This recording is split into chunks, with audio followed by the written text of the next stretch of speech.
जी लोक चांगली असतात, ज्यांच्यात काही वाईट नसतं, सगळ्यांचा विचार करतात, चांगुलपणाने वागतात, अशाच लोकांचा कायम अपमान होतो.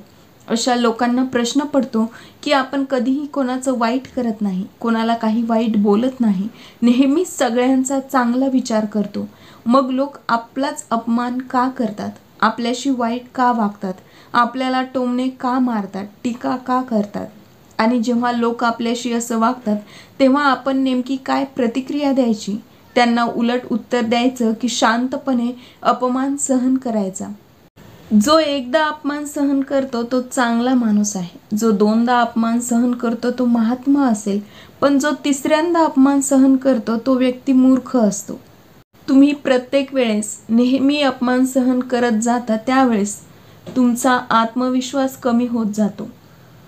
तुमच्या बाबतीत असे होते की कोणीही यावं आणि अपमान करून जावा. जर तुम्हाला वाटत असेल कोणी तुमचा अपमान करू नये, तर तुमच्या स्वाभिमानाची रक्षा तुम्हालाच करायला हवी. सहनशीलता आणि मूर्खपणा यात खूप अंतर आहे.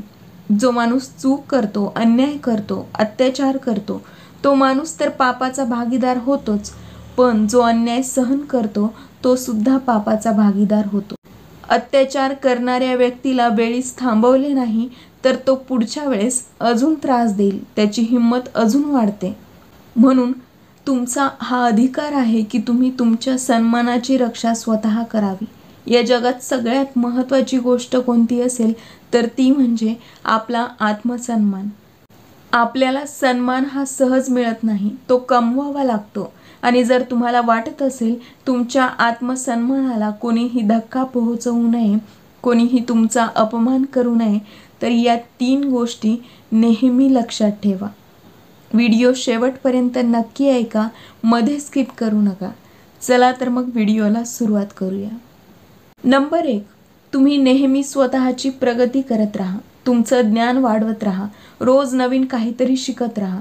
रोज स्वतःला विचारा, आज मी काय नवीन शिकलो किंवा शिकले, आज नवीन काय ज्ञान घेतलं. ज्ञान म्हणजे केवळ पुस्तके वाचणे नव्हे, पुस्तके सुद्धा वाचायला हवीत, त्यातून स्वतःला समृद्ध करायला हवं.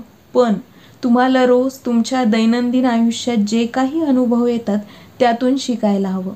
स्वतःवर मेहनत घ्या. जेवढे तुम्ही स्वतःला विकसित करणार, स्वतःवर मेहनत घेणार, तेवढा तुमचा आत्मविश्वास वाढत जाणार. जेव्हा तुम्ही आत्मविश्वासाने जगता त्यावेळेस तुम्ही कोणाचाही अपमान सहन करू शकत नाही. आणि जेव्हा तुमच्यात आत्मविश्वास असेल, लोकांमध्ये वावरताना तुम्ही आत्मविश्वासाने वावरत असाल, त्यावेळेस कोणाचाही तुमचा अपमान करण्याची हिंमत होत नाही. नंबर 2, अनेक लोकांचं म्हणणं असतं की कोणी आम्हाला काही बोललं तर आम्ही गप सहन करतो. आम्ही काय करू शकतो, कसे उत्तर देऊ? तुमची ही गप्प बसण्याची सवय बदला. काही लोक इतके सहन करतात की अगदी सहनशक्तीचा शेवट होतो, ज्यामुळे त्यांचे नातेसंबंध तुटतात आणि नंतर त्या गोष्टीचा त्यांना पश्चाताप होतो. त्यांचं म्हणणं असतं की आम्ही उलट उत्तर दिले की आमची भांडणे होतात, समोरच्याला उत्तरे दिली की आमच्यामध्ये वाद होतात. त्याची सगळ्यात मोठी कारणे म्हणजे तुम्हाला समोरच्या व्यक्तीशी बोलण्याची कला माहीत नाही. समोरच्याला उत्तर देणे म्हणजे याचा अर्थ हा नाही की समोरच्या व्यक्तीसोबत भांडण करणे किंवा त्याचा रागराग करणे. जेव्हा समोरचा तुम्हाला एखादी गोष्ट बोलतो तेव्हा तुम्हाला त्याला सहजपणे उत्तर देता यायला हवं.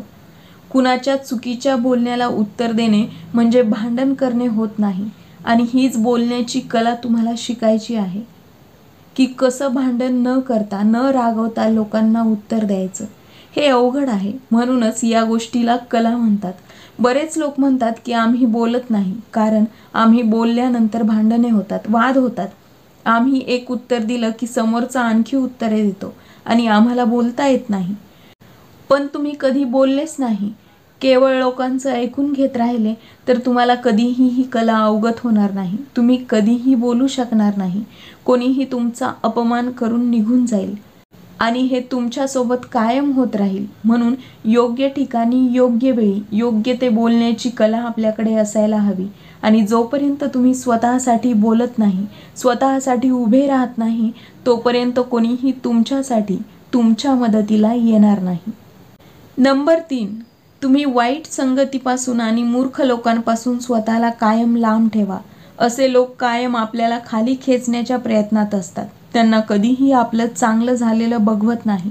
समोरच्याची चेष्टा करणे, टोमणे मारणे, समोरच्याला खाली खेचणे अशा कामांमध्ये ही लोक व्यस्त असतात. ती कधीही बदलू शकत नाहीत, सुधारू शकत नाहीत आणि अशा लोकांच्या संगतीत राहिल्याने आपला देखील अपमान होतो. आपण त्यांच्यासारखे नसताना देखील आपणही त्यांच्यातलेच एक आहोत असे गृहीत धरले जाते. म्हणून अशा लोकांपासून कायम लांब राहा. व्हिडिओ आवडला असेल तर लाईक आणि शेअर करायला विसरू नका आणि चॅनलला सबस्क्राईब करायला विसरू नका. भेटूया नवीन एका व्हिडिओमध्ये.